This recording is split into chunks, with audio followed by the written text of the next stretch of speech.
ചിലർക്ക് ജയിൽവാസം എന്നത് ശിക്ഷയല്ല, കൃത്യസമയം ഭക്ഷണം ലഭിക്കുന്ന ഒരു ഉല്ലാസ കേന്ദ്രവും കൂടിയായി ജയിലിനെ കാണുന്നവരുമുണ്ട്. അങ്ങനെയുള്ള ഒരു യുവാവാണ് കൊല്ലം കളക്ട്രേറ്റിൽ ബോംബ് വച്ചിട്ടുണ്ടെന്ന് 112ലേക്ക് വിളിച്ച് ഭീഷണി മുഴക്കിയത്.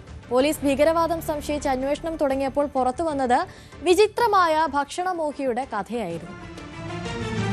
കഴിഞ്ഞ ദിവസം രാവിലെ 10-നാണ് 44-കാരനായ പ്രമോദ് ജോൺ സ്വന്തം മൊബൈൽ ഫോണിൽ നിന്ന് 112 എന്ന നമ്പറിൽ വിളിച്ച് ഭീഷണി മുഴക്കിയത്.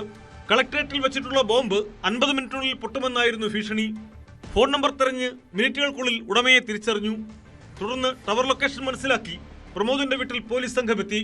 അവിടെ പോലീസിനെ കാത്തു നിൽക്കുകയായിരുന്നു ഇയാൾ. ഭീഷണി സന്ദേശത്തിന്റെ പശ്ചാത്തലത്തിൽ കളക്ട്രേറ്റിൽ ബോംബ് സ്ക്വാഡ് ഉൾപ്പെടെ പരിശോധന നടത്തിയിരുന്നു. തീവ്രവാദ ബന്ധം സംശയിച്ചും ചോദ്യം ചെയ്തെങ്കിലും യുവാവിൽ നിന്നും വിചിത്ര മറുപടിയാണ് ലഭിച്ചത്.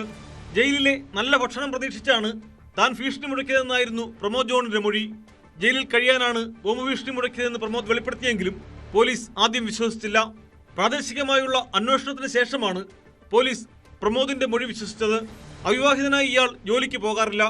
അടിപിടി കേസിൽ നേരത്തെ 15 ദിവസം ജയിലിൽ കഴിഞ്ഞിട്ടുണ്ടെന്നും അന്ന് കൃത്യസമയത്ത് ഭക്ഷണം ലഭിച്ചിരുന്നതാണ് പ്രചോദനമായതെന്നും പ്രമോദ് പോലീസിനോട് പറഞ്ഞു.